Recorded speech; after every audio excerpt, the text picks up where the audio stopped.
All right, it is time for the appointed and advertised February 8th, 2018 Aleppo workshop meeting. I call this meeting to order.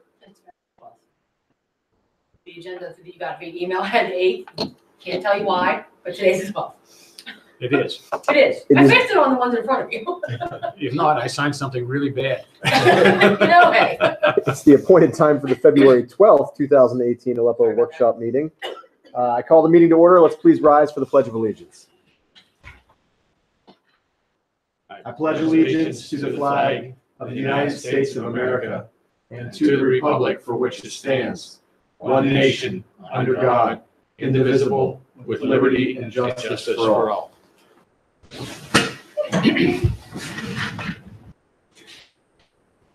Let's proceed with a roll call, please.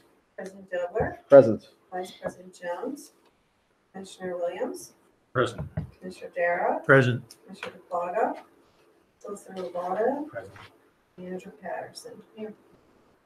Well, good evening, everybody. Thank you all for being here tonight. We have I wouldn't say a heavy agenda, but we have a couple presentations on it. So let's turn straight to our business. And let me start with an announcement of the recording. This meeting, as all Aleppo Township meetings are, is being recorded and streamed live onto the internet. That means two things. Number one, it means that people can watch live from remote locations. Right now, there are no viewers watching, but they do tend to pop in throughout the presentations. Secondly, it means that the presentation will be immediately available on the internet immediately following the meeting. And it will stay on the internet and on YouTube forever. So all that means be on your best behavior because nothing can be taken back. All right, so with that formality out of the way, let's turn and I will entertain a motion to approve the January 15th, 2018 legislative meeting minutes. So moved. Seconded. Right. There's a motion and a second. Is there any further discussion? All those in favor say aye. Aye. Any opposed say no. That motion carries. Thank you. All right, into our old business. Item number 1 is our code enforcement process. And we have with us tonight our code enforcement officer. Jeff, why don't you come on up, please? Why don't we put the podium?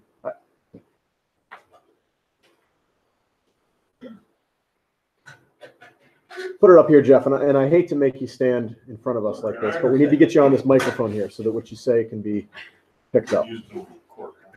There you go. Good. So thanks for coming tonight. No problem. Just by way of sort of setting the scene for where we stand here, Gwen and I were just talking about goals for 2018, and we were talking about sort of looking in code enforcement and figuring out if there were areas where we could improve or if there was process that we could formalize. So we thought that a good place to start looking at that would be having you come in and letting us just get a sense of what you do. Because I got to be honest with you, you and I have met one time where we went out and looked at something.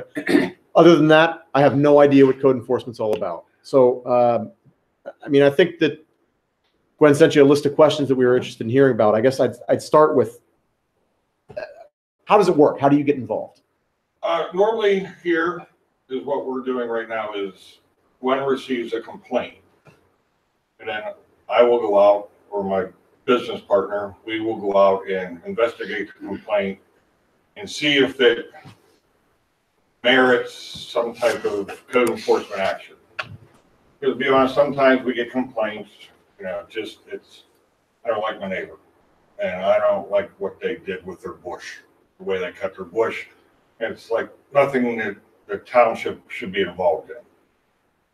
If it merits a complaint or merits us being involved, then we would start out with our action, research on the International Property Maintenance Code, see what violation it falls under. And we would try to reach out to that party. Sometimes we'll go up, knock on the door and say, hey, the grass needs cut. Can you get to it here within the next couple of days? They might have a valid excuse. I've been out of town for 2 weeks. we'll get on it. Other times, I try to look at the situation or what the complaint is, whether or not I want to go knock on the door, or we'll send them a letter and say, okay, you're in violation of this. You have X amount of days, depending on the violation. If it's like a grass complaint, we usually give them a week, usually to cut the grass. You have 7 days to get the grass cut. If it's something else, if it's gutter falling off or some type of little more like a serious problem that isn't going to be able to be fixed in 7 days, we'll give them like 30 days to take care of those situations. And by the way, for the other commissioners here, feel free to chime in if you have. I'm not. This is not an inquisition, so if you have questions, feel free to ask. Does that mean that if there's a complaint that you get through Gwen, that you go and put eyes on every single complaint? Yeah, if she gives me a complaint, we go out, we'll take a look at it, and see what the situation is. Sometimes, like I said, and a lot of the complaints that we do get are borderline, or they're like, come on, it's some people will say, there's one weed that's 12 inches, where in the ordinance may say 10 inches. It's one piece of grass, type thing. Yep. So those are things that we're going to say, no, I'm not worried about one. I'll walk up and pull it. I don't know. Right. Just to get it out of the way. But those are things that we look at. So if she gives us a complaint, we go and look at it. Yes. So does that mean that and we'll talk in a second about what you think we should change, if anything, right? So I mean, I will definitely ask you that question, but does that mean that everything you do is reactive? In other words, you wait for a complaint before you take any action on anything? For the most part, if there's something serious and I'm passing through and I say, oh, that's really bad, something should be taken care of, I will then react on that and be proactive in that aspect. But for the most part right now, with the way we're doing it here, it's off a complaint. Right. So it'd be fair to say there isn't like a schedule where you go out and cruise the township roads. No. Looking just for. No, we have no schedule. We don't pick a time and say, okay, we're going to go do these 3 or 4 roads today. Next week we'll do these 3 or 4 roads. No, we have nothing set up like that.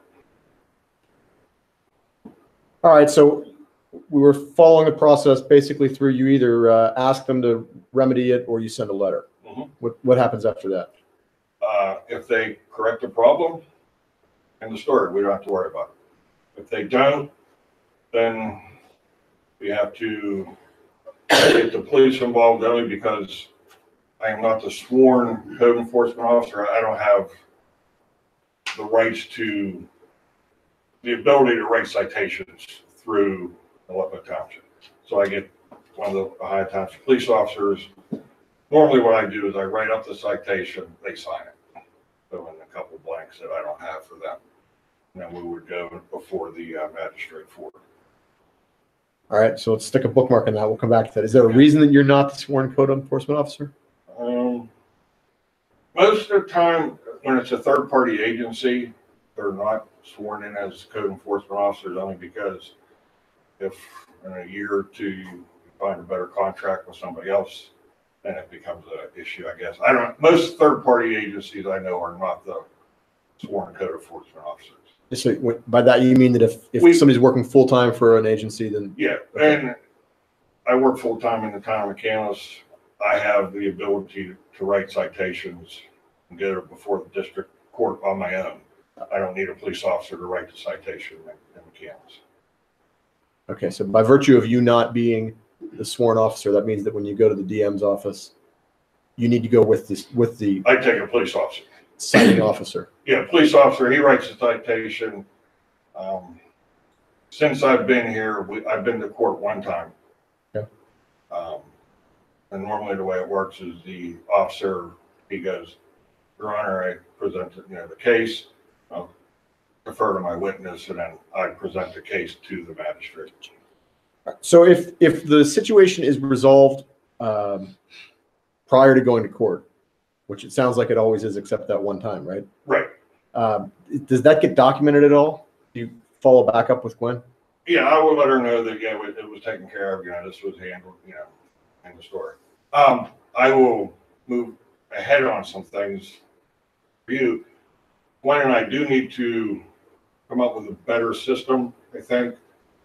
And I need to get her, I have some other complaint forms, because right now she's handing me a note that says, here, check this out or check that out. I have some complaint forms I want to get her. I've thought about today. I looked at one. I thought, oh, there's a complaint form. I need to email it to her, and I forgot. But I want to get her some complaint forms that we use that she can tailor to Aleppo Township and how she wants to use them. It'll get you more information, I take it. It would give me more information, and then what it is, it's a form. She would type up or write up the complaint. And then what I do is I write down what action I've taken. If it was a grass complaint, she hands it to me. I go out, I talk to people that cut the grass. I write down this date they cut the grass. Or I spoke to people, they have until a certain day to cut the grass. I go back in that time frame, and that day, the grass is cut, then I come back in and say grass was cut on this day. If not, then I would go say, we'll go to court, a citation would be issued or whatnot. That's the system you use in other municipalities? Yeah, we have some other municipalities we do that with.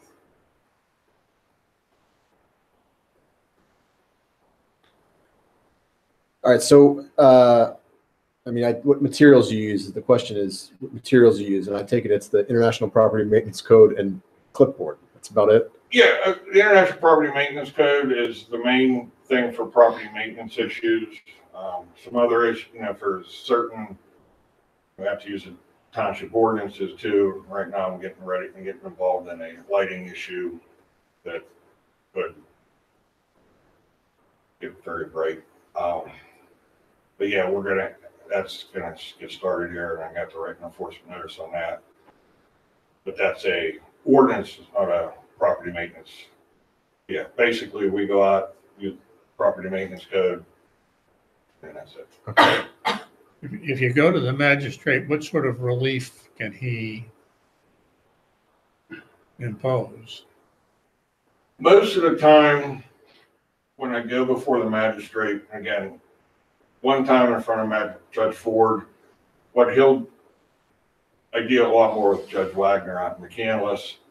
Normally what they do is they will say, okay, we'll give you 30 more days. Meanwhile, I've already given him time, but he's trying to Make it go away. He wants it to go, because the goal is not so much to make the township money, it's to get compliance. It's not like the old days when they ran the traffic, speed traps when they were trying to make money in certain places. We want compliance. We just want this fixed. We want it to go away and not be heard from again. But I take it in other words, I don't think the magistrate can issue an injunction requiring. No, and that's the other issue with property maintenance is because it's a summary offense. I issue a citation, if the judge finds them guilty and fines them, if they pay the fine, don't correct the problem, we're in the process all over again. And there is some new laws out there now where I forget if it's 3 or 4 summary citations, then it becomes a misdemeanor. And then there could end up being jail time if it was something like that. But again, we're not looking for that. Right. I have one in McCandless right now. It's been going on actually well before I started there. I've been there 19 years. It's been going on for over 30 years. And every time we go to court, the magistrate, he used to be the constable, and he's like, I issued warrants for this person, and it's been going. He just wants it fixed, and that's all we want is it to be fixed. We're not looking to make money. Right. We just want it fixed. Right. And then just to Commissioner Darrah's point, even if they find them at the district magistrate's office, because it's a summary offense, they can take an immediate appeal to Court of Common Pleas. Right. And there it's a de novo proceeding, so it starts all over again. All right, so what forms do you currently use between you and Gwen? Do you use anything? No, she hands me that's something that we have talked about, that we both want to improve that process, just a better tracking. We know in our, oh yeah, well, this happened on this date, but that's not really very formal. If we're not here, we need to go and hand the folder to somebody else. So we're gonna formalize the complaint form and then the tracking log so that we both have access to it and can see who did what action on what day. So that's something. I mean, you tell me you've only been to court once. First of all, how long have you been our officer here, our code enforcement officer? Okay. And how frequently are you doing stuff out here? What's the volume of work for us? It's not a lot from complaint wise. I have 2 big offenders. And the one right now, the police. Let's not get into any specifics. Okay, well, the police are right. The police are handling the one. The other one, it's a very odd situation that we're trying to work through and work with, and it's difficult, and we're trying to make it work right for everybody. It's just a difficult situation. Okay, so let's leave those 2 aside because I think we know what those 2 are. Mm-hmm. How much is there in terms of other stuff? Not much. Yeah, I think a junk vehicle or another location, couple junk vehicles and tires at a location. Other than that, I really don't think we've had many like complaints of like grass or anything. Aleppo's very nice, pretty laid back. well, that's definitely a question I was going to ask, and I know it's subjective, and if you don't feel comfortable answering it, I understand. But I mean, what sense do you get about how Aleppo stacks up to other municipalities in terms of property maintenance code enforcement? They're on par for a lot. Like, my big one is, like I said, McCandless. I have a lot more complaints there than I do here in Aleppo. Aleppo, but it's a different type of community. You still have a lot of rural areas. You have a lot of like 3rd and 4th generation families living in the same property. And so some of that stuff is, they're not problems per se. Some of them, okay, maybe they should move that car, but really no one's complaining about it. No one can really see it. So no one complains about it. But for the most part, Aleppo is not bad. We've done Wilmerding, we've done Sharpsburg, and we've had, those are difficult areas. Mm-hmm. Just the way the socioeconomic situation. But Aleppo, I think, is very, for the most part, well maintained. I take it if you don't have any forms that you're using right now, you don't keep files for anything that you've done. You just if there's something that we need to on the couple. It rises to the level of the letter being issued. Right, yeah, and then Gwen gets the copies of any letters that I've sent, so she would have the letters, and she has those, and she started a property file, so she'll stick those letters with each individual address if need be. Okay, so let me turn into some of the more subjective opinion type stuff. Do you see any improvement that other than the new complaint forms, which I love that idea, thanks. But other than that, do you think that there's anything that we can be improving on in terms of code enforcement? I don't know. I mean, other than the complaint forms, it's I believe it would be up to council to decide whether or not you want a very proactive type situation, or does it want to be the same, reactionary? Because I've seen in places they've changed from reactionary to proactive, and it created a lot of hardship for some, the elected officials and some of the appointed officials. And those are things that, we can do it either way, whatever way, I'm acting on council's wishes, if you want proactive and, go through and do sweeps and things like that. Sweeps, I don't want to say that sounds bad word, it's like a drug sweep, but it's not. But proactive and, get down and pick so many streets and do this, and we can do those. Or if you want reactionary and just keep it going on complaints, we can do those too. Us, it really doesn't matter either way. Yeah, and I mean, let me be clear. I say this to you. I say this to the other commissioners who are sitting here. It doesn't really matter either way to me either. I think that the goal here is to make Aleppo be as nice as it can be visually, while making the residents happy and striking the right balance between everybody getting the community that they want to live in without going broke trying to redo their houses. So I'm not looking to make trouble if there's no trouble. But if we can present the residents with a different plan or a plan that's got some refinements and we can improve, then I just want to know what the options are. That's all. Yeah. Right. Okay. And like I said, usually the options are, proactive, where you do go out and you beat the bushes for things. And unfortunately, almost with code enforcement, you're either beating the bushes looking for things, or you're gonna sit back and wait for, kind of like police work sometimes. I mean, you're either out there hammering traffic, or you're just sitting back waiting for the accident to happen and handle it. As the code enforcement officer, do you have the authority to enter private property?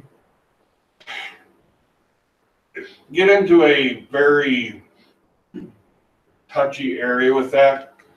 I do have the right, and I can't think of the term that is called. I have the ability to walk up to a front door and knock on the door, but I do not have the rights to go walking around someone's property into their backyard. Or force your way into the house? Right. I mean, there are options for that. I can get what's called an administrative search warrant, but it's like a police search warrant. I have to have probable cause. I can't just say, hey, I think he's hoarding in that house, I need to get in there. I don't have that. It's basically it's the Fourth Amendment. I have the right to walk up to the front door and say, now if I can see something from the road, yeah, I have that option. It's in public, it's plain view, I can do that. Yeah, the administrative search warrant comes from the DM, so you can get that. But he's right on a showing of probable cause. So let's just, and again, I'm not proposing this. I'm just sort of walking down this road. If we were to go to something that is more proactive and less reactionary, would you have thoughts about how that would work? How, for example, how frequently would you think that should take place? Do you do that in other municipalities? Most are reactionary. Because code enforcement, a lot of people don't like code enforcement because they don't want me telling you how to paint your house or do this or, because part of property maintenance is, you got peeling paint, your wood should be protected. You need to paint your trim on your house. That's something that is part of property maintenance. And so a lot of places are more reactionary because they don't want that type of government involvement. In McCandless, where I'm there 40 hours a week, yeah, but a little more proactive, mainly during the springtime with grass. Mm-hmm. I'm going from one inspection to the next, and I go, ooh, wow, that grass is pretty high there. But then again, there's a for sale sign, so I got to track people down and go that way. But for the most part, most places look at it for a reactionary, unless there are some places, none that we do, that do push heavy code enforcement. Mm-hmm. You are in communities like that? No. You're not? None of ours. I mean, I have Swickley Hills, and they have the house on Blackburn Road that everyone's driven by once or twice, and nothing done with it yet. All right. So again, let's talk through if we were to do something more Right. proactive, how frequently would you think we should do it? Good question. Quarterly, probably, you'd want to do it, come out in March, okay, everything looks good in March, but I come back out in July, that same property, the grass could be 2 foot high, so you'd have to be at least quarterly, or not more, could be. And do you have a gut? I mean, you drive around the township, right? Do you have a gut about if you were to go out right now cruising, as Commissioner Darrow said, the volume of violations that you would write? There probably won't be many. There'll probably be about 4 or 5 that, to be, a stickler or beating the bush type of person. There'll probably be 4 or 5. Be under 10, I say. Okay.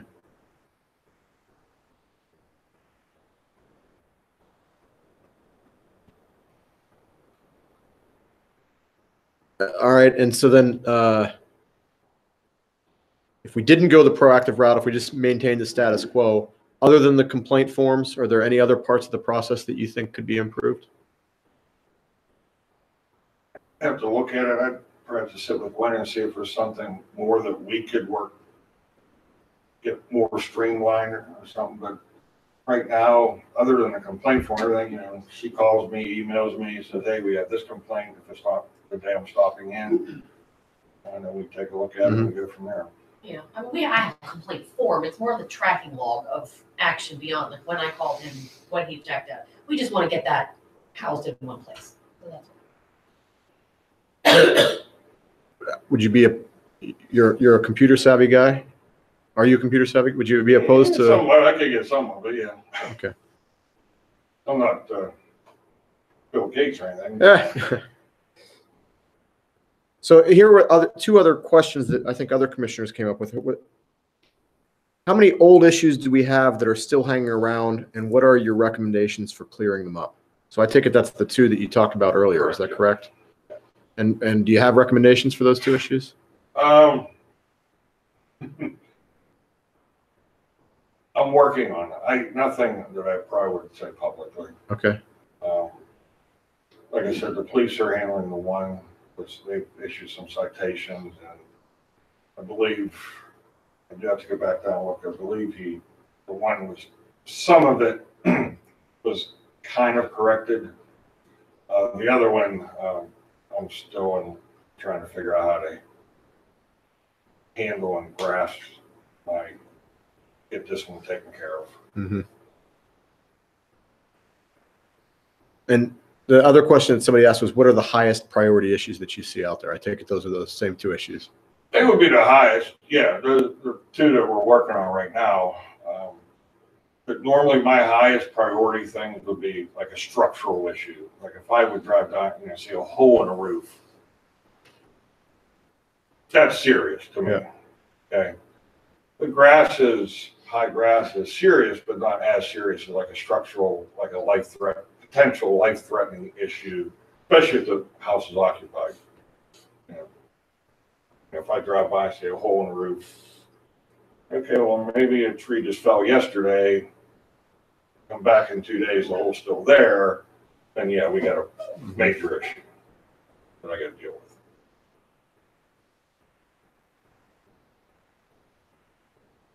So, I mean, I kind of see these as 2 separate tracks right now. There's sort of the ongoing property maintenance. Do we stay reactionary? Do we go more proactive? That's sort of one track. And the second track is these 2 issues that we have. And I guess just if we shift gears very quickly and move from the general track over to these specific 2 issues. And I know this is going to be a tough question because I don't want you to get into specifics, but do we think that there's going to be a resolution to these 2 issues? Or do we think that this is just an impossible situation? The one that I feel it's the most difficult one, there is a potential resolve. I thought it was gonna be handled. And then it kind of, the help that I was getting kind of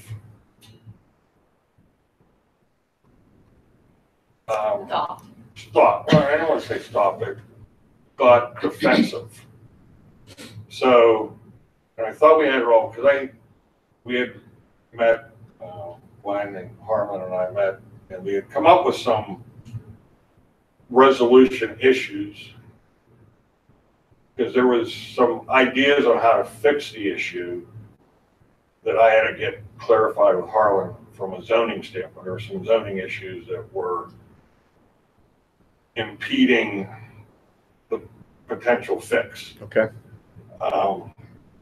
We worked through those, and when I presented some of the issues that we needed to resolve from a zoning standpoint and some sewer issues, I met resistance. Okay. So, do you feel as if there are additional resources that you need to tackle those two projects? we've reached out to one of them, and they said they couldn't help it. They went to meet with them, and they were told that they didn't want their help. And Yeah. I don't know of any other, right now, I've asked around some other, people, other code officials that I know, talked to, and it just, we're all, I don't want to say a standstill, but we're at a sort of an impasse that we're trying to find the right help. And I want to say stonewall, but it's been difficult. Certainly seems that way to me. I mean, it seems Right, because, we started getting cooperation, and like I said, I thought we were getting everything. There was a ball rolling, it was picking up steam, and I thought we had it, and then all of a sudden, when I asked them to do one other thing, I met resistance. Mm-hmm. Yeah, and I certainly don't think it's appropriate for us to tell you how to address any specific issue. You're the property enforcement officer. But I feel very bad for the complaining resident. Right, I do too, and I want to get the situation fixed. Yeah. I'm just trying to get it fixed that keeps everybody happy and everybody safe. Because I'm concerned about some of the other, if we go a certain route, it's going to create another issue. Yeah. Somehow. And I just don't know how to. Again, the complaining resident appropriately says occasionally, how would you feel if you lived next to this house? And the answer to that question is, I would be very upset. And I would want to make sure that the government was doing whatever it could to resolve this situation. And I just want to make sure that I'm asking you specifically, are we doing everything that we can to resolve this situation? I'm trying. I'm looking for some other sources. Like I said, we reached out to the one source that I thought would be the go-to source to get some of the help I needed, and they were flat out told, leave. So again, is there anything that we can do to help you with that? You don't know. I don't know. Because this is one that's like very touchy, because it could get into a lot of other issues. I understand. Okay. Does anybody else have any other questions, thoughts? No. Well, thanks for coming in. I appreciate it. Thank you. I appreciate the work you do for us. Take care.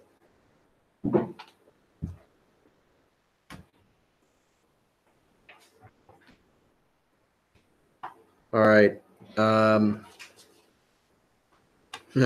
Susan just walked in outside. Susan, are you out there? She went down the hall, she's at. Okay. Well, then while she's gone, I know how many times have we kicked this, but I move that we postpone the social media policy discussion for 30 days. Second. Second.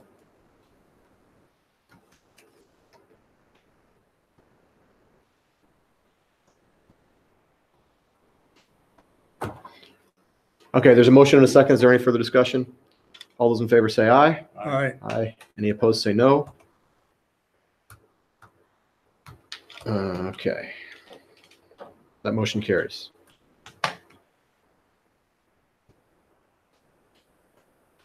Shall we talk about the dump truck replacement bed and purchase a new pickup while we wait for our next speaker? Yep. Tom?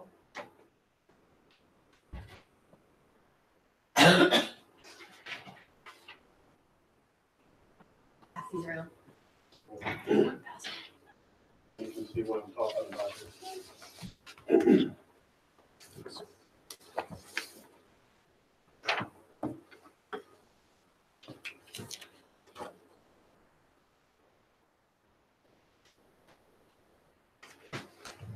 Okay, the most important one on this is the first one, the 2007 dump truck. We have a situation with the truck now that the hoist can't be repaired. It's seized up. And we attempted to do the welding, but it's seized and it's cracked the subframe and everything. And now it's a issue. The hoist is already damaged the top of the fuel tank. And if it drops down again, it's a tendency to take out all the hydraulic lines on the truck. And the only way to fix this issue is to put a new bed on the truck with a hoist. And you can see the price right here. Put a new bed on the truck. If we feel we do this, we're going to get 5 more years out of the truck at this point, because mechanically the truck's in good shape. And then also you see that notation, the $600 float mechanism to help. Walsh Equipment gave us a price to make it a floating instead of a power up, power down plow in the front, just be floating like the other trucks would. Because the roads are getting so dipped, plow's not. we own this truck outright. Pardon me? We own this truck Yes, outright. we do. But the most important thing is we have to deal with the dump body on this truck, because we can't use the dump as it is now. All it's used now is just with the spreader, we're taking a chance every time the truck's going out. Like I said, if the one side of the truck's down anymore, we could have some real serious issues. I take it we don't have any alternatives here, do we? No. Unfortunately, we don't, because we tried, because the subframe was cracked and everything, because Bill Davis assisted us, because we took the spreader and everything out of the truck. And where the cylinder goes across into the subframe, it's seized in the middle. There's no way to do it. We tried welding it twice, and every time it just literally cracked. The weld's right out. I move that we proceed with the recommended repairs to the 2007 dump truck as indicated on the handout that we just received.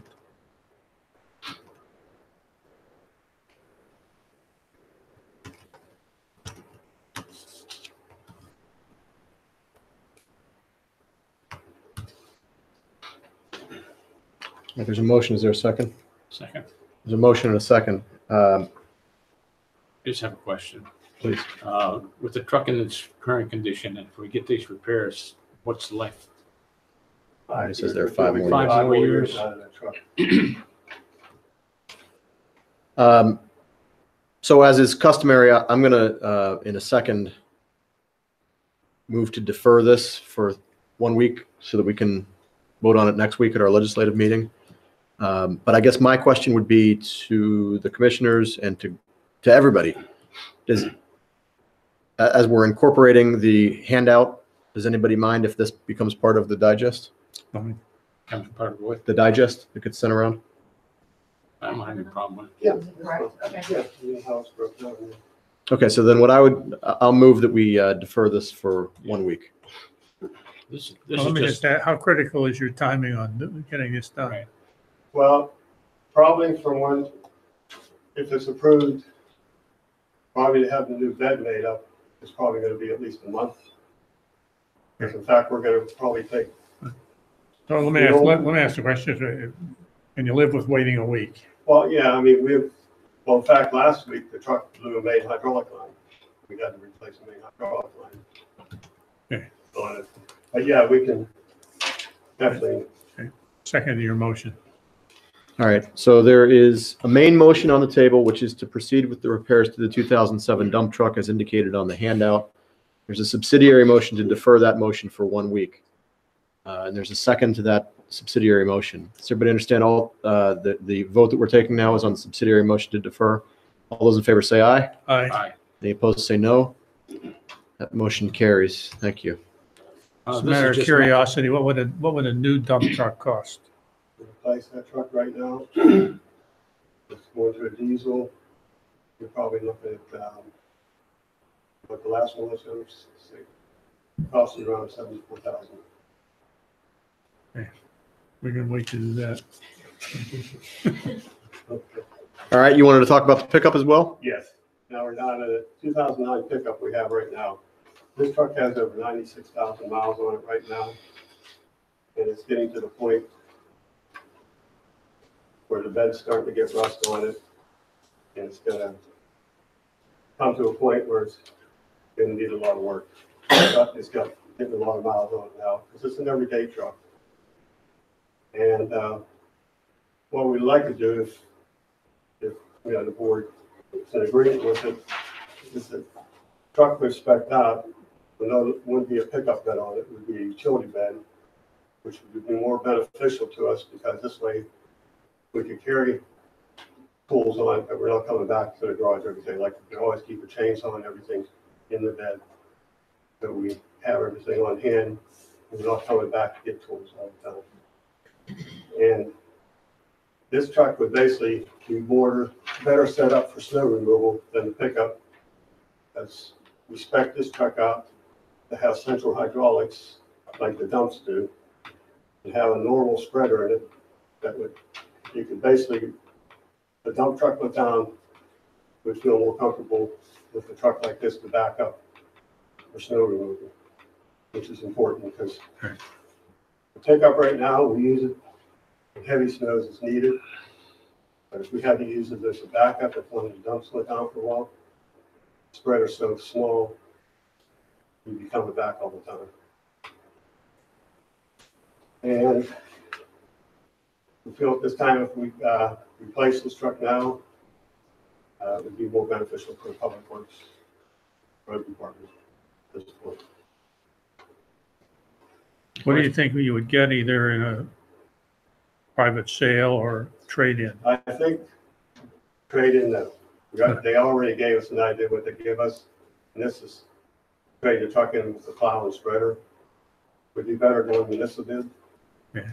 Be better doing what? Municipal bid, put it on It's an municipal online okay. equipment auction site. We've sold, that's where we sold our crack sealer. bid. But I think you don't expect you would get very much out of that process for a truck with 96,000 miles on it. Municipal bid, you'd be surprised. The trade-in at the dealer was $6,000, which we all feel is low, given the equipment that's on it. We think it will go for more than that to like a private contractor who needs a second truck. So we think we can get more than 6,000. And that time-wise, on a truck like this, to be made and everything, is 3 to 4 months out. For spending that kind of money, do we have to go to bid? We do, but we are working with the dealer. We're working through the CoStars program, which is a state bid process. So that's a bid process that's already been done. Okay. So we can get those. So you can just use their numbers. Yes. Just a process and procedure question. You state here all the way on the bottom, so that we intend to increase the truck allocation fund for future years. But this is not something that just came up in the last 2 weeks. Well, what happened with the truck fund, when we got the new backhoe, Yeah, it shouldn't have come out of the truck fund. It should have been a separate fund. That's what hurt the truck fund. That's why the truck fund's behind like it is. Because when we bought the new backhoe in 2014, that came out of the truck fund. We have a truck fund, but we've not had a heavy equipment fund. So in the future, backhoes, which is the last 20 years. So we're only a couple of years into that. So in the future, we met with George and discussed this also. We're going to increase by a little bit, but the amount to the truck fund allocation, just given that was set up 10 years ago and prices have gone up. We're also gonna start a heavy equipment fund so that when the time comes for the next backhoe, it's not trying to pull from the same pots of money. So how is this going to impact the current budget, which we just approved? This is not in the current budget. These I know. funds, the balance of the 23 to 27,000 would come from the, just the general fund. It would be a transfer from the general fund if it was approved. So are we in fairly decent condition with the general fund? Yes, we're in fine condition with the general fund. This will not hurt the general fund. It's Okay. available. That's But I hate to That's bust where the we- that's budget where 2 we're weeks like after we've. to the good, $1 million. That's where our Pliget accounts, our general Right. Pliget accounts. Yeah. There's in the unallocated general fund, there's at least 400. So with the plans that you're doing that will make the next go around for these trucks, my questions will become moot, right? There will be no need for my questions the next time. Hopefully, yes. Hopefully, yes. We will come and say, it's time for the new dump truck replacement on the cycle. Here's the dollar amount. It's in the fund. Yes. As I said, I really hate to go in and dip into these things 4 weeks after we approved the budget, when this did not happen in the last 4 weeks. George has looked at these numbers. Yes. And there's a question about what color. That was a question. The different colors happen at different times of year according to the factory run. So I can't speak for Ford. I don't know how they run their paint processes, but we were told that beginning of February was the cutoff date to order a yellow truck without having it be a special order. So they're not sure that they can do a yellow truck unless we want to wait. But they haven't been able to tell us how long we would have to wait, whether they have a yellow run in June or whether they have a yellow run next December. Haven't we painted our own trucks before? No. How many yellow, you say, our current township fleet is We yellow. have three They trucks. used to be red then. They were red. They got Then transferred to yellow at some point, over the years that each new truck then became yellow. Now we have yellow now, Red lettering on it. red lettering. So you can just put yellow lettering on it. As long as whatever color look takes the new logo that's right there, then it'll be fine. we'll go with it.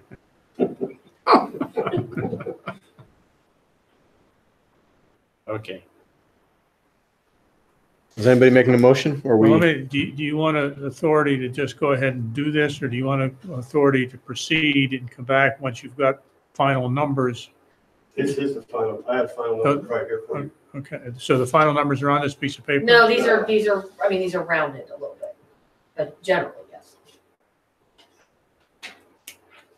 This is, it's probably 62417 or 62513. I don't have it exact.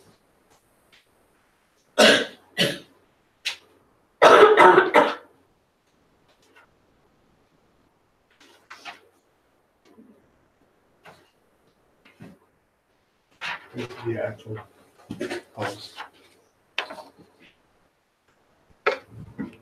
So this is what we would be paying the dealer, and then whatever we get on selling the old truck, that would go into the truck fund? So the purchase price would be $62,457. That's the truck complete with everything. And that's a red. So if you have, That'll be a red. speak now, if you have an opinion on the color of the fleet. I have an opinion on the color of the fleet. I think it should be the same. Well, it's $4,400. Well, there's no guarantee you're gonna get the yellow this year. They might not run it once a year. I mean, Which I find. I don't know how. Yeah. I talked to him on Friday, and he was gonna put the order in, but he says they might kick it out because it's too late. Says there's no guarantee. I'll try calling him tomorrow, see if he is. So he's put an order in for a yellow truck, but you don't know Yeah. whether you're gonna get it or not. He said they might kick it back out. It might be too late. All vehicle sales have not been too great in 2017, so maybe it's sitting someplace.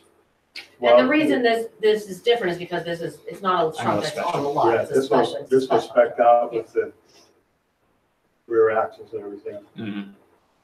to set up for what we need. And this one was just sitting out in the lot. I mean, I guess my frustration with that echoes what I think I heard Commissioner Williams saying. That if the only reason that we're getting rid of the current truck is because it's got high mileage, that's a known and projected issue. It's not like that truck was in a crash and we had to deal with it. No, I'm not saying it is, but I'm saying the truck's coming to a point now, we just put $1,000 in just to get a tune-up on it. It's come to that point in the mornings now when you start, if it sits a couple of days, the valves start to tick. Now, the water authority, that truck they had, the older one, they had to put a new motor in it. Because it got to the point, they had to replace the motor. That's like $5,000. Yeah, again, I'm just, I mean, No, and I'm I'm not saying yes or I'm not saying no. I'm just Yeah, saying I'm just saying. I don't love the idea that we're being forced into buying, I'm just presenting. I don't love the idea that the option is to buy something that it maybe is less than we want because the timing is off. Let's table this for a week. And in the meanwhile, can you find out when, if the order that was put in for the yellow truck gets kicked back, when would be the next run? So we know how long you'd have to wait.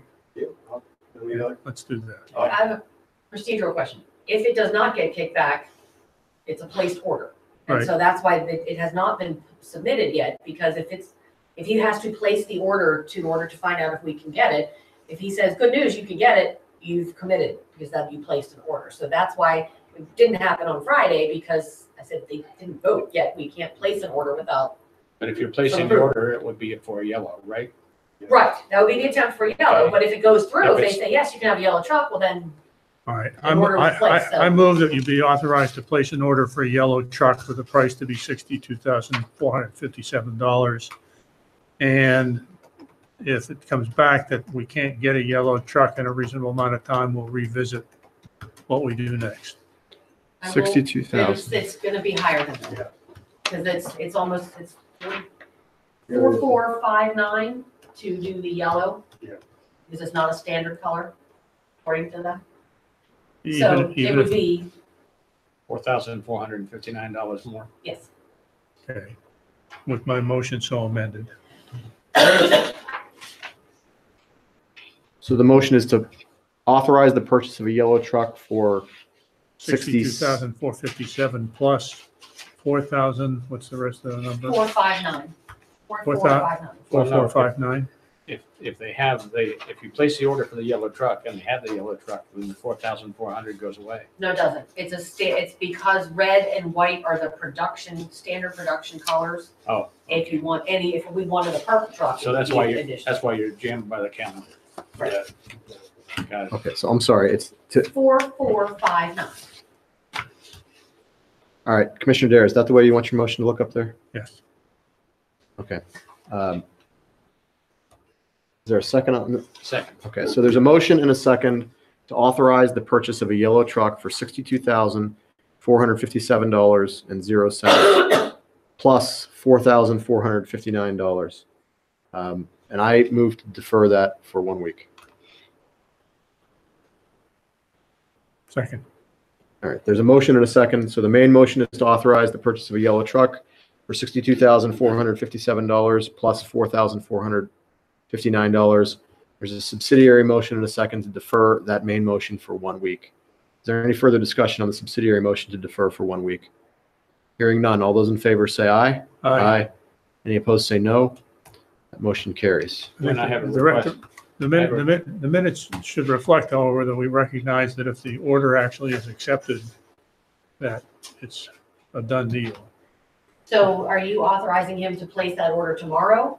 Or do you want him to wait until next Tuesday to place that order? Well, I thought we were doing this so we could get your best chance of getting a yellow truck sooner rather than later. Yeah, the way I would read that would be you're not authorized tomorrow. I would agree with that. Right. So if I think we need to revisit that if that's your expectation, is that he's placing the order tomorrow. Well, if that's not the sense of the other two commissioners, then the motion stands as it is. Then Yeah, I did not expect that we were authorizing anything tonight. Okay. I would not. all right, I will call anyway tomorrow to see what it looks like. Yeah. right. I mean, I Yeah. won't commit anything, I'll just, Hang tight for 1 week. yeah, and I'll see. If he can give Yeah. you Yeah. information. Yeah, if they give me any Tell information. them to look real hard because you have money burning a hole in your pocket. It's not my money. Right. All right. Thanks, Tom. Thank you. Gwen, request, would you, now that we've done what we've done, would you come back to us with the plan for making the reserve fund whole and how long it's gonna take? For the truck fund? Yeah. Sure. Just for general information, in the past years, we allocate $20,000 per year every budget Mhm, to put yeah. that in. So this will take it down to zero, and that, because it'll be the existing truck fund plus general fund, so then I'll map it out for you for the next couple of years. Yeah, Sure. I know it would be replaced in 3 years if you do it that way, but you have to look at a bigger picture and determine, is the 3 years digestible, or does it have to go a little longer? All right. So let's jump back to old business and welcome Susan Hockenberry, who's the executive director of the Quaker Valley COG, to talk to us about GIS. Thank you. Good evening, everybody. Hi. Thanks for waiting for me. I was at Glenfield. They won the recycling challenge this year, so that's something for Aleppo to shoot for next year. Thanks for having me here this evening to talk about COG-wide GIS, and what's going around is just my remarks, put in the form of a letter for your records. Okay. So, a little background. Can I interrupt and just ask a quick question? Is there any problem with this being a public document and It's going along with totally fine. the Maybe you'll digest? digest. Okay, Yes, great. thanks for Thank you. That's why I made it look so good. Okay. So, my understanding, I'm here tonight to give you a little insight about the QVCOG GIS program, and also to answer any questions you have that would be between you and your signing up for the Quaker Valley COG-wide GIS. So I'd like to make a case for you about what's so compelling about regional GIS systems, and that's what this letter discusses. So, first of all, I just want to make the point that geographic information systems are, as the phrase implies, geographic. So they're place-based. It's fundamentally about maps that we're talking about. Although GIS can serve a lot of purposes, like an asset management system, a workflow system, it can be a permitting system. Fundamentally, what distinguishes GIS from those kinds of applications standalone is that it's focused on a map, a place. And that premise that the place matters has greater impact and significance when you look at that as from a regional perspective. We have 15 towns. Each of them are pretty small in terms of geographic footprint and number of parcels. So there's not a lot of scale there, whereas working together, we achieve more scale. So that's the central argument for a regional GIS. Ultimately, why do you want to look at things in a map? You want to look at things in a map because depicting information geographically, that map speaks a lot louder than just talking about things in concepts. And so good maps have some scale, and maps facilitate good decision making. So that's the first thing I want to point out. Likewise, as an add-on point to that, standalone municipal GIS, because of those issues of scale, tend to function weakly. They have that smaller geographic footprint that I mentioned, and they don't tend to have the scale that justifies the cost. But in addition to that, they don't really reveal the trends and relationships and patterns that more regional information does. So again, we want the context of our region when we're looking at maps. The COG initiated COG-wide GIS in response to interest from the members. And we're we're utilizing ArcGIS Online, which is the industry standard platform. There's other platforms, but this is the big one. There are thousands, just like there are thousands of apps for Android or there are thousands of apps for Apple.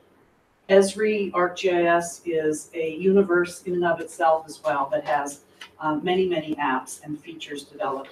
And by working together and purchasing licenses together, we all have an opportunity to utilize those. More importantly, though, we're able to work together to develop applications, feature maps that meet our own specific needs. So on the letter that I passed out to you, I listed a number of samples of projects that the COG is currently developing in GIS using ArcGIS Online. And it ranges everything from developing a link between PA1 call maps and the underground infrastructure maps that we have available to us through our engineers and through Rivers Wet Weather to reduce the number of one calls and also help with locators, to code enforcement and property condition rating that we've done for a number of towns. We're also working to develop a workflow called Workforce. It's an application that actually comes right with ArcGIS Online.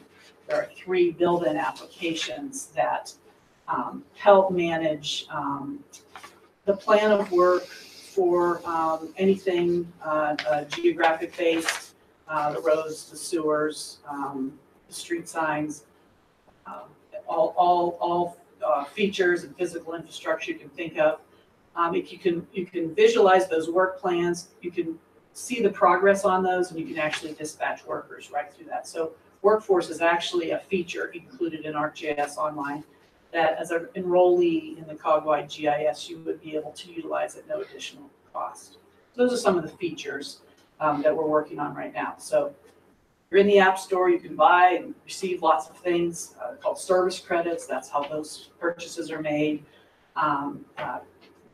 Those are doled out, if you will, to the various COG members. But in addition to that, we're able to develop some of those maps and features that we would like locally.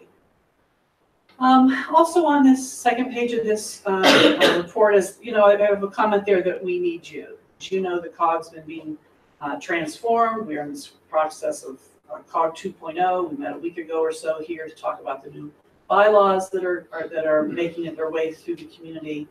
The COG, to be effective, needs to use GIS. We do a lot of capital improvements. We do CDBG. We need to function and look at our region pictorially. And so the lowest barrier for the COG to utilize GIS is to have those members be made available to the members, those benefits be made available to the members so that we can build that regional data set. So participating in the COG program versus purchasing services from another entity, you invest in the COG and build capacity of the COG at the same time. So beneficial for you, beneficial for the COG's improvement and growth. What percentage of the township administrative staff is here this evening?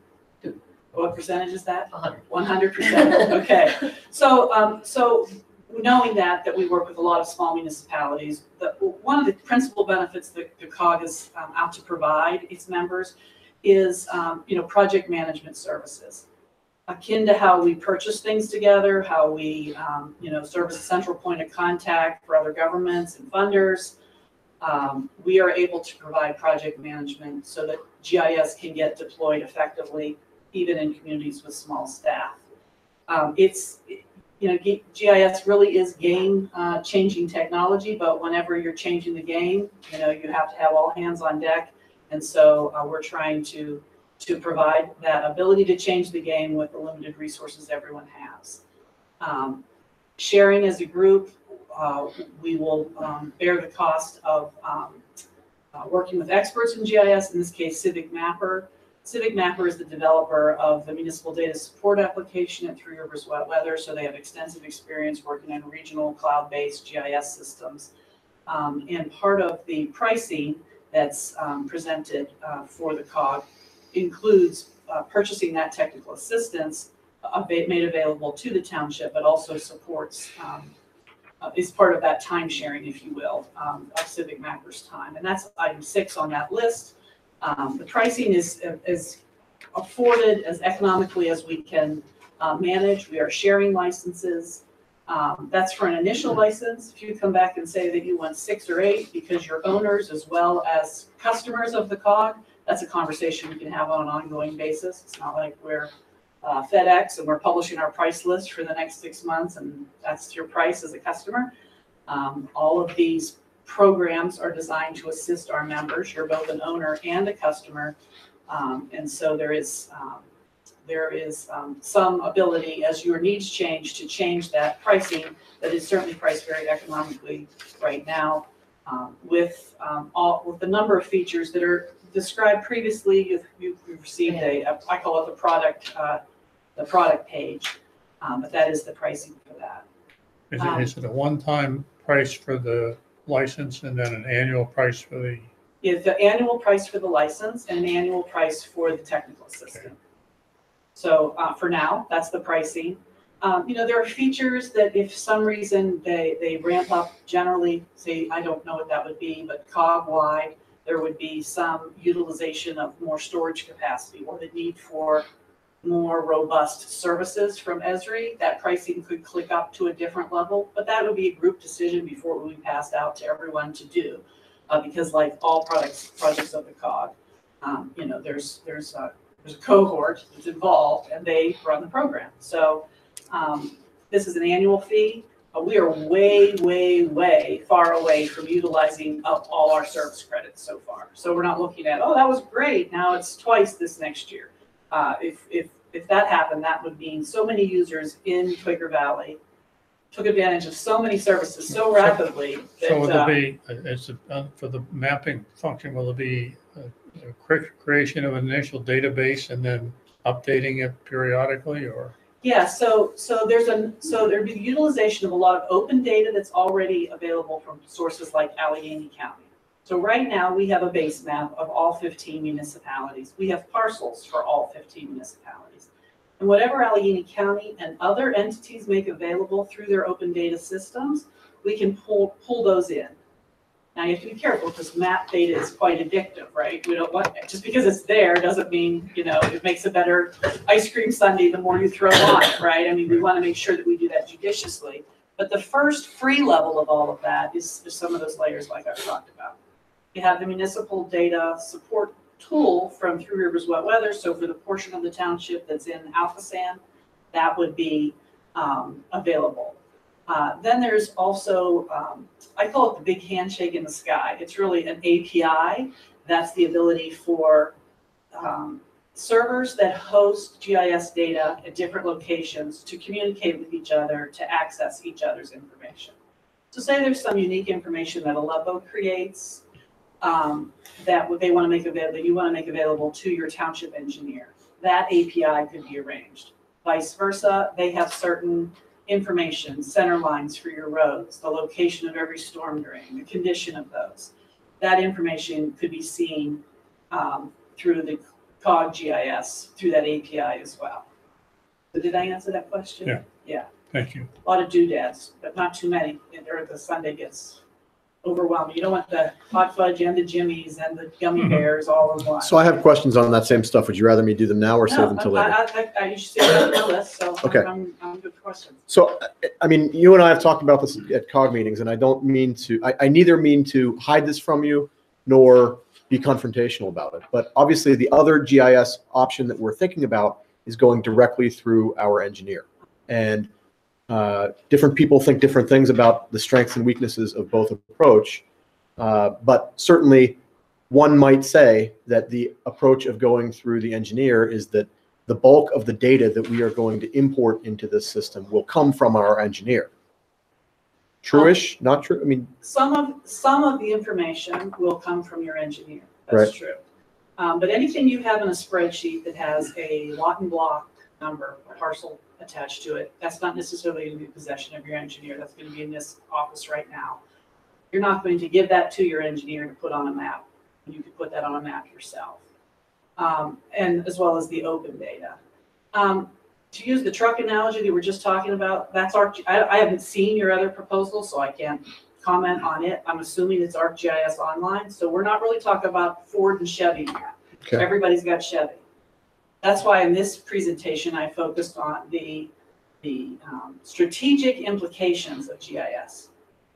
The goal here is to get a regional data set, regardless of where you are getting your licenses from. That's the most important thing. We think there is strategic significance in purchasing that with your neighboring communities and working with your project manager as your cog, as opposed to being a consumer of that from a vendor. That's a philosophical approach. So, Matt, I wouldn't say that the lion's share of your data is only going to be engineering data. I think the sky's the limit as to what that data is. Right. Okay, so that's a fair point. But let me dig further on that. The big handshake in the sky that you say. I like that metaphor. But I mean, wouldn't that say that we could, if we went through the engineer, that we could still contribute to the regional data that you're looking for? It does. The only thing that does from a regional point of view is that you're one of 15 municipalities, and it adds a higher degree of complexity for the COG to implement COG-wide GIS. Gotcha. So back to those items 4 and 5, our ability to quickly ramp up GIS and to be a good project manager for you, there's just more hurdles the more we have to interact with the varying different and have all those handshakes. But it's certainly doable, and that is our top priority, is a regional data set. So that is, there is a downside to that, and that is just, it's a speed bump for sure. Right. More cooks in the kitchen type thing. More cooks in the kitchen. More protocols to deal with. More. That's right. Right. More technical complexity. It's not that it's not that it's insurmountable, it's just not particularly efficient. Gotcha. All right, so the metaphor that you used about,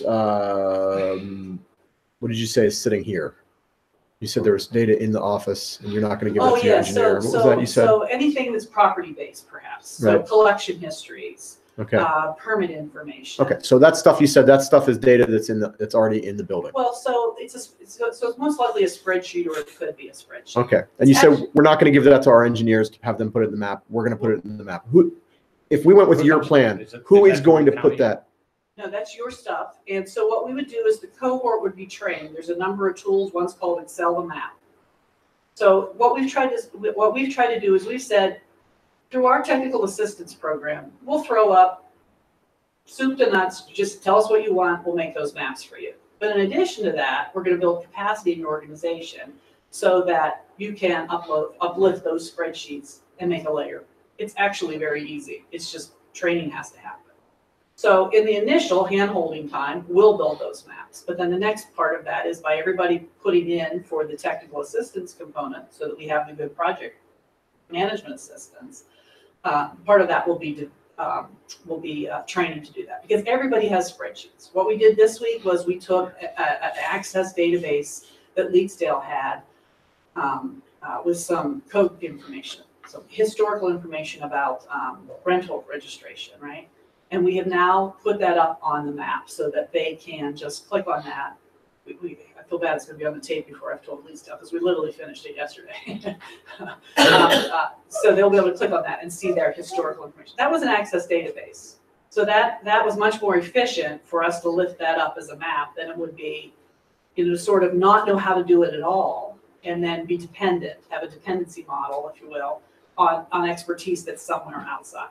Not everybody has to be an expert, but I don't know how to program my computer, but I sure know how to use it, right? I mean, so that's what we're talking about user level capabilities being developed in all the organizations, as well as, services being provided to them. Okay. Do we know if we have any data about the sewer? That's not something that's publicly accessible through Allegheny County, correct? Well, what sewer are you referring to? The Aleppo sewer, Well, the sanitary sewer. yeah, no, I understand that. So the Three Rivers Wet Weather municipal data tool that I mentioned has information about sewers that connect to the Alphasan system. They're part of Three Rivers Wet We Weather. don't. We don't We connect. don't have that. Yeah. So that information we would get from your engineers. Okay. Yeah, I mean, obviously, the first level would be get to open data first and foremost, because it's free, right? So all your demographic information, I mean, from HUD or from the census, any property information that you have here, well, the census information, the county information, the parcel information, that would all need to be implemented, but that would all be from open data from the county. And then the next level would be obviously your engineers, physical information that you need. You wouldn't need, for example, parcels from them because you get parcels from the same source they're getting them from, Allegheny County. But say your center line information on your roads. I don't know if you have an existing condition rating. Maybe it probably is in a spreadsheet, maybe tenths of a mile or something. I think it's in a Word document, isn't it? I think it's in my head. Yeah, It's right. in Tom's head. Right. Yeah. Or isn't that in the? Go ahead. Yeah, so again, segments of that road could be identified and those ratings could be. Plus, there are road condition apps available through Ezra as well. Yeah, the authority engineer also is working on it. They're probably mostly complete if they aren't already, the water line and sewer Right. line maps that would ask them to share also. Yeah, I mean, it's all your data. So regardless of who your engineer is or the COG is the host of that, it's yours. And so portability should exist at all times. It's just not something, because it's not implemented, that you've done so far. Gotcha. So, that's anything that would get built if you were an enrollee, that's yours. It's yours to download and take if you want. What's really cool about the setup, if I can just geek out for a second, is so the way we have designed this is we've created, say, an Aleppo group. And Aleppo's group is only for Aleppo users and me, because I'm the super user, I get to see everything, right? So if you all developed a particular map or app that did a certain thing, and you did not want that to be seen by your other communities, no problem. It's in the Aleppo group. No one else sees that. But if you come up with something that's a really good idea, like the property rating system that we developed, that lives in a group called QVCOG group. And QVCOG is the commons, right? Everyone that's in can access what's in the QVCOG. So as one user develops an app, they can put that in that common group and everyone can then utilize that. And that to me is really powerful. So we have within the COG, we have a community that did that for street trees, for example. We have the property rating one. The stuff that we're developing around one call, that will be in the commons. So exponentially, everybody benefits if they choose, to share. The region as a whole benefits because it was through your creativity and your savvy that you came up with something, and then that's available to the other community. So it's a real multiplier effect. Okay, so let's say that we do come up with something. Yeah. And we really have this great idea and we want to build it out. Mhm. How do you expect in your plan that build out taking place?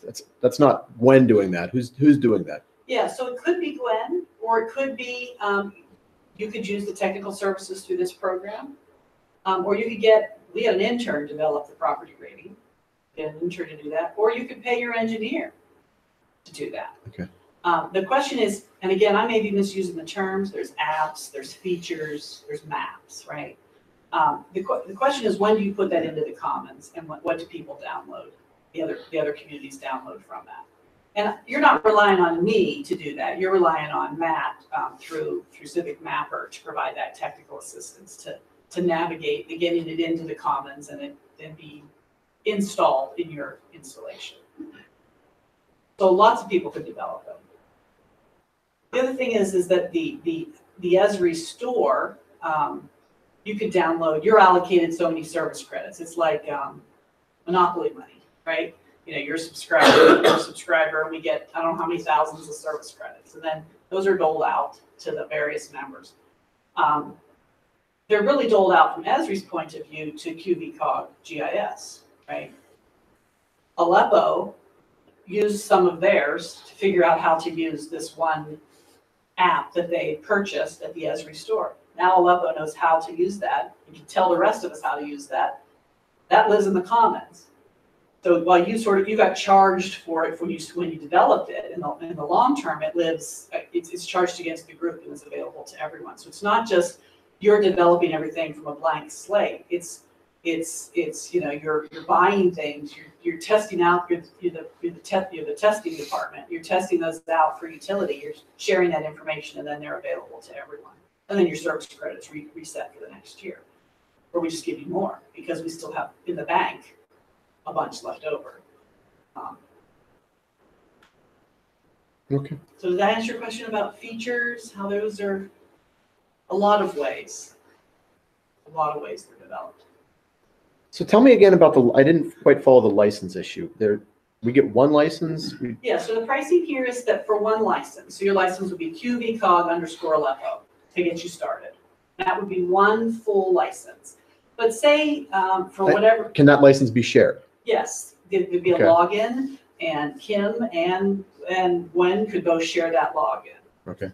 However, if you wanted separate logins and only Kim only wanted to view, but Gwen wanted to have publisher rights. Just flip that right. Yeah, or whatever it is. or George, there is the potential to examine the use that will be occurring with those additional users and price those accordingly. So like we can have a viewer license. It's not priced out here because again, we're implementing this, right? Right now we need to get you an initial license and that's what's priced here. Say you want a viewer license, right? Or elected officials, just to view maps, just because you love maps, right? That potentially could be 3 additional viewer licenses at a different price point than this initial license. And the benefit of that versus just sharing the one license is that. You could screw up Gwen's map. Gotcha. Everybody's get the highest level of rights for that first license. Right.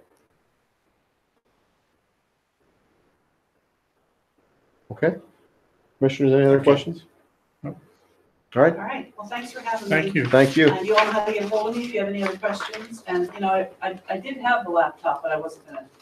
You don't want to go on your test drive. But if you would like to see some of these concepts in action, please let me know. I'll be happy to come back out with Matt and we can play a little bit with the technology. Sound good? Sounds good. All right. Sound good. Thank you. Good night, everybody. Thanks Good night, for Susan. having me. Thanks. Okay. Can I ask you, I want to go back to the trucks for a minute. How many yellow trucks do we have? We got 3. We pay a premium for all 3 for that color? Well, honestly, in 2012, which is the newest truck, yeah. I think we just spec'd it out as yellow and then the full price came in at that. Yeah. So. But we was paid the for full yellow. price more than if it would have been a red truck? Yeah. Well, I guess So, my we don't know. question is, we turn these trucks over periodically. Mhm. Should we be spending an extra $4,000 per truck just so it can be yellow? I mean, if you've got 3, it's $12,000. I think it started being yellow and the first one was an on-lot purchase. It must have been something somebody else ordered Yeah. and then didn't take delivery of. And so we were in the market for one and said, hey, that's yellow, that's great, we'll take that one, and started transitioning the fleet to yellow. I guess the question I'm throwing out there is, should we really think about more long-term than just this next truck replacement? And we should be moving back to red or white if those are the basic colors that aren't going to have premium costs with them. Well, I guess that begs the question, is a red truck a non-premium truck? Is there a non-premium truck? Red and white are standard colors. You could order a red or white truck tomorrow. Always. Yeah, always. I didn't appreciate that. Without a $4,000 fee. Yeah, exactly. I mean, it's whatever the board wants. I mean, your decision. I have no say in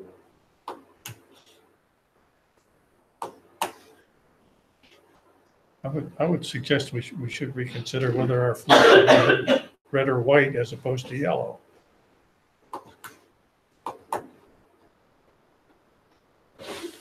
And obviously, it'd be a couple of year transition period until they were all the same color, but it doesn't bother me.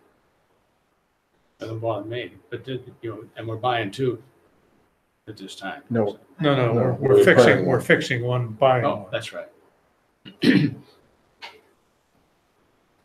So we got a special yellow because it was sitting on Well, the you buy lot. it, as I understand, if you want yellow, you're gonna pay a premium price for $4,400. Times 3, Well, sooner or later. over time. What's the life expectancy on the last two trucks? Is the premium price because it is the truck, or is it because it's the special bed that you want with the equipment? There's an additional cost for the truck yellow. And then it's additional price to paint the bed yellow. And one was like 1,000 and one was 3,000. Yeah. So I think the additional price of the truck itself was 1,000. Yeah.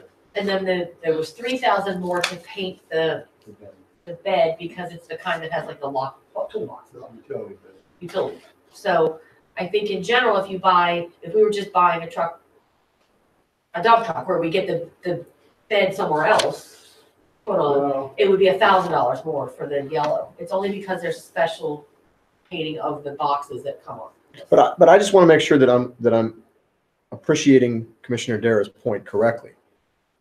Were we to transition to a white truck or a red truck, then no matter what we wanted, whether we wanted a bed liner or we wanted a toolbox or whatever, we could always get that truck with no premium. those colors, yeah.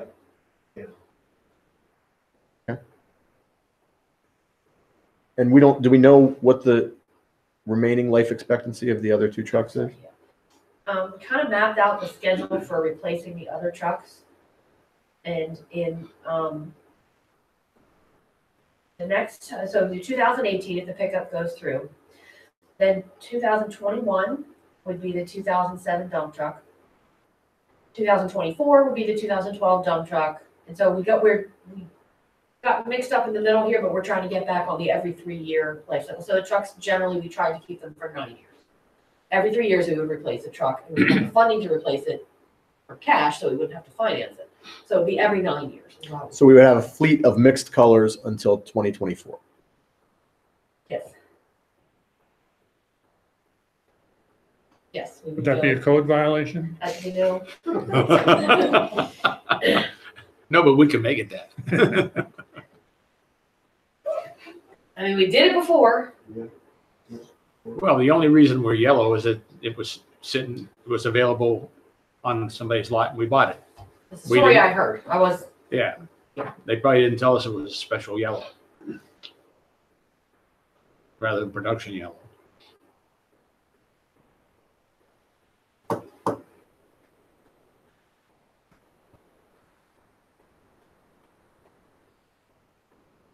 Well, with that information, I move that we rescind the motion we have up there with regard to the purchase of a yellow truck for $62,457, and that we authorize proceeding with the truck with the specifications on the handout in red. And if I got it right, the price of that would be $62,457. But we can get it in red or white. I don't care if it's red or white.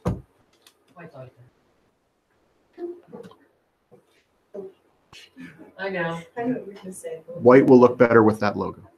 That's all I'm saying. Red will not look. Red That'll would look not like look Yellow good. looked good. yellow would look good with that yellow. Red will look like a Christmas truck. All right, white. Go white. Well, I'm I'm looking at out. green. I'm out. Okay. I'm out for this one. All right, so let's do this. Let's do this decently and in order. Let's do a motion to rescind the motion to authorize the purchase of a yellow truck. So moved. All right. Second.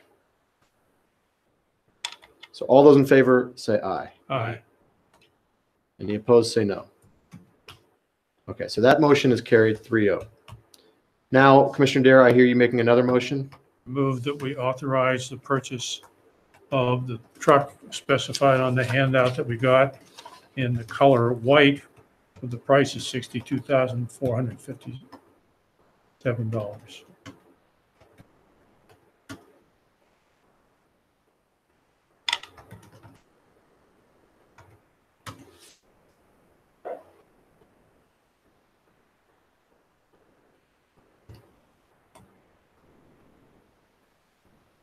Okay, so there is a motion to authorize the purchase of the truck specified on the handout in the color white for a price of $62,457. Is that what you wanted your motion to be? Yes. Okay. Is there a second? There's a motion and a second. Is there any further discussion on that? Okay, with that motion and that second, I would make a subsidiary motion to defer this for 1 week. Second. There's a motion and a second on a subsidiary motion to defer that for 1 week. Is there any further conversation with respect to the subsidiary motion to defer the main motion for 1 week? Hearing none, all those in favor of the motion to defer, say aye. Aye. Any opposed, say no. That motion carries 3-0. Well, since we're getting it in white, what's the delivery? It'll be 3 to 4 months still. Once the truck's ordered, if the truck was ordered, we have to wait for the truck to come. Well, I asked that because the last truck we bought, which was not too long ago, took what, close to a year? Well, this is 3 to 4 months, I was told, because once the truck would come in, it would go, say, we're to have the utility bed on, and it would go to Walsh Equipment for the central hydraulics and the cloth. Okay, Okay? Yep. Does any of that change anything? nope. Okay. All right, so by my count, we're finished with our old business. We've dealt with the dump truck replacement bed and purchase of a new truck under new business. Next issue is updates to the meeting room. So in our goals for 2018 that we approved, one of the goals was to update the technology in the room, storage in the room, and aesthetics in the room. And I can tell you that generally speaking, the arc of this plan is this.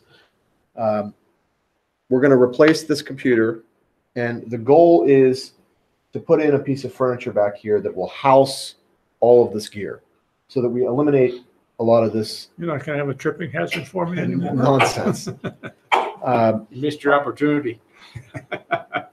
The question that I have at this point is, does anybody care what we're doing in terms of if we paint in this room, what color we paint? So I guess my question is, I would like to create an ad hoc committee, and if that ad hoc committee consists of me and Gwen, I'm fine with that. Does So anybody moved. want to be a part of it? Okay. Except I don't want the room to be red. The logo.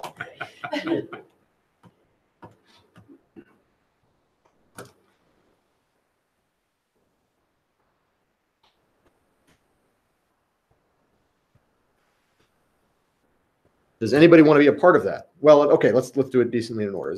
So there's a motion. Is there a second on that motion to commit the ad hoc committee for meeting room improvements? All right, all those in favor, well, we'll defer that for 1 week. I move to defer that for 1 week. Second. All right, all those in favor say aye. Aye. Okay, so we'll talk about that next week. Now, I'll just ask, does anybody want to be a part of that committee? Well, thank you. Great, okay. No, Gwen. Okay. Next item on our agenda is snow shoveling for the elderly.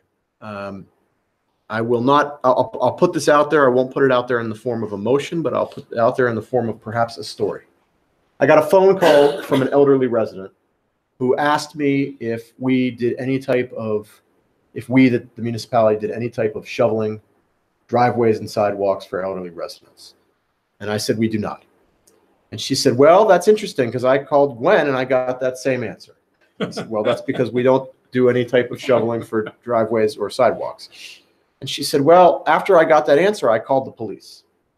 And so she told me, she said, I called the old Aleppo Township police number and I got through to the Ohio Township Police Department. And they came out, and after they were there and I asked them to clean my sidewalk, they called the state police, and the state police came out and shoveled my sidewalk and shoveled my driveway. And she said, wouldn't it be nice if you had a service in place where either you, the Public Works Department, shoveled the private driveways and walkways of our elderly residents, or you coordinated for volunteers to shovel the walkways and driveways of our elderly residents. Or we can call the state police. And I told this resident that I would pass her request along to the rest of the Board of Commissioners. She apparently cited, there's something in the city of Pittsburgh called Pittsburgh Snow Angels, which is something similar to this idea that Yeah. she's suggesting of Right. a coordinated effort between volunteers who basically sign up and say they're willing to shovel snow for elderly residents, and then elderly residents put in an ask. So it's sort of a coordinating effort. All right, so I've put that out there. I hear no motions on that. Oh, I second Art's motion. Okay. Masonic Village Villa expansion. Just wanted to update the board that we have received an application from Masonic Village. You recall that last month or a month and a half ago, they withdrew their request to change the ordinance to put in a children's home. Now they've come in with 3 applications, all accomplishing the same thing. One would be a lot consolidation application. We're talking about the same areas that we'll call them the Yankello lots that are along Red Gate Road. Yeah. They've come in with a plan to consolidate those 2 lots into their main big parcel. The second part is the land development, and they want to build villas on that, and I'll hold up the map in a second. And then the third is a conditional use application, which is the procedure that allows them to expand. And Chris is gonna tell me which way we wanna order those things on the Well, application. Harlan and but- I talked, and I think as long as the acceptances were all conditioned On upon each one other. another, It doesn't it matter. doesn't really matter. So here's it's the same parcel where they talked about a children's home. But now it's going to be, the villas are duplexes, so it's gonna be 5 duplexes and 10 villas. This is Red Gate here. This is the proposed section.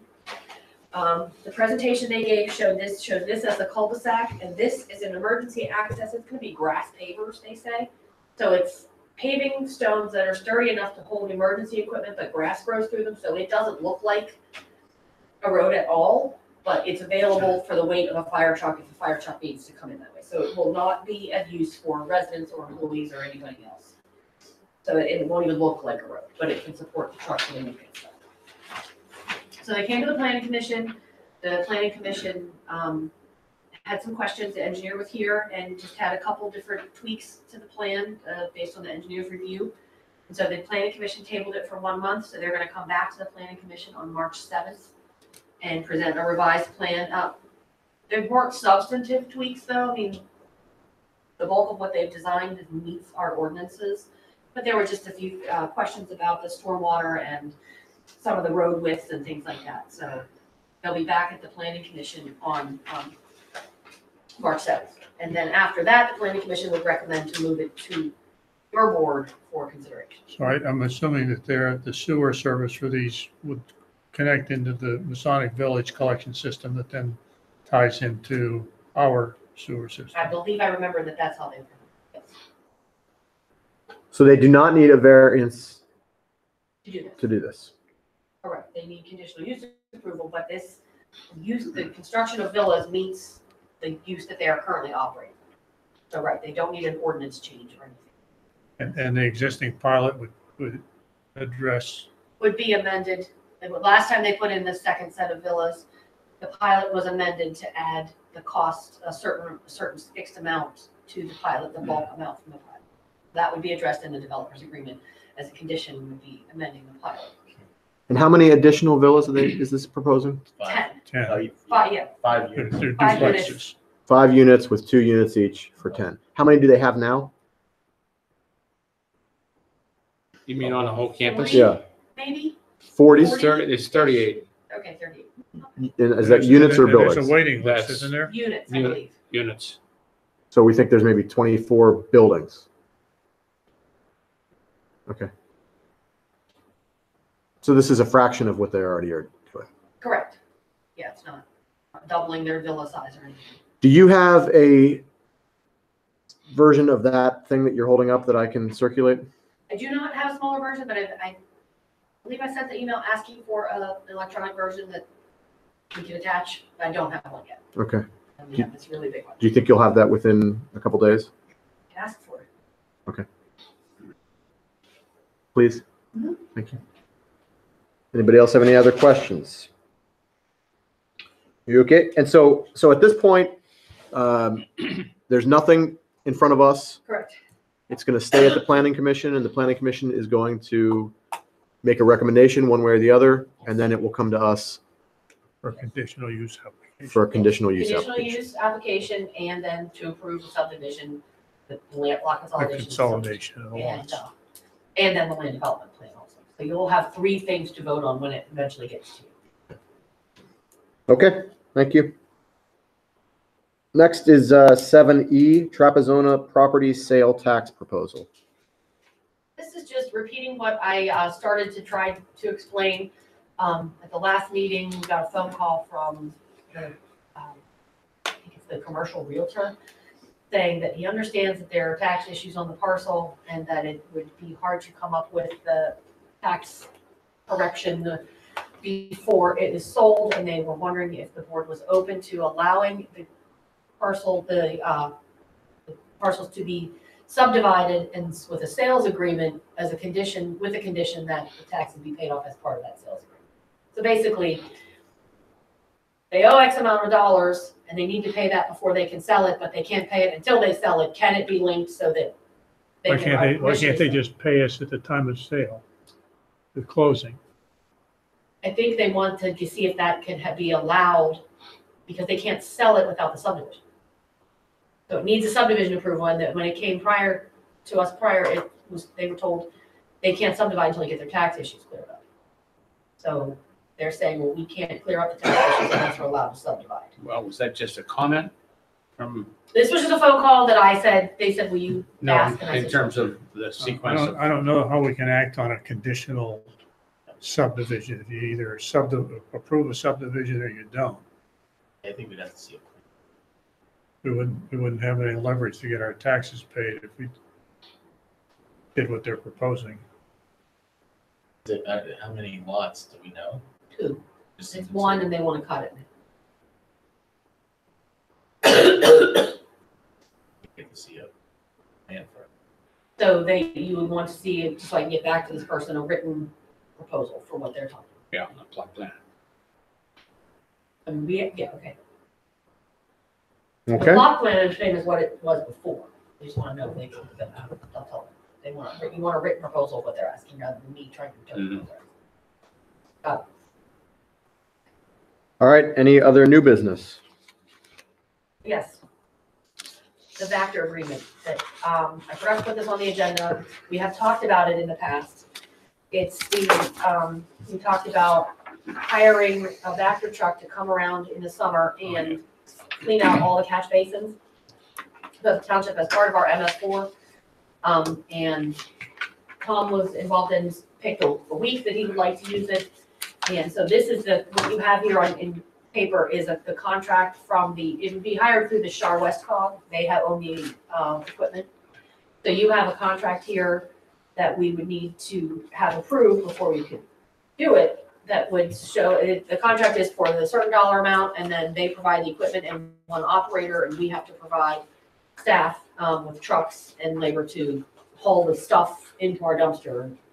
So you don't need to vote on it tonight, obviously, but there was a request that it be voted on next week to approve, but I just gave it to you tonight. So if you have time to look at it this week and get back to me with questions during the week, I can try to get the questions answered in advance of next week. So my question is whether or not the solicitor has seen this. No, unless he's seen it through another municipality or because he's the solicitor for the COG, he may have already seen it through somebody else, but Right. not from me. I certainly have some concerns with the contract, and I think we should point out that the rate for this is $925 per day. And we're talking about how many days? 5. 5 days. So we're talking about a not insignificant sum. So I will pass my comments along to the solicitor. Is that okay, or do you want me to come to you? You can go right to him. Okay, That would be great. excellent. And we did price it out to comparison price and called one of the private companies that do that, and this is cheaper than the private company. Back trucks are not cheap. Didn't know that. Okay, any other old, new business? Citizen participation? All right, hearing none, we are adjourned. Thank you all. Good night.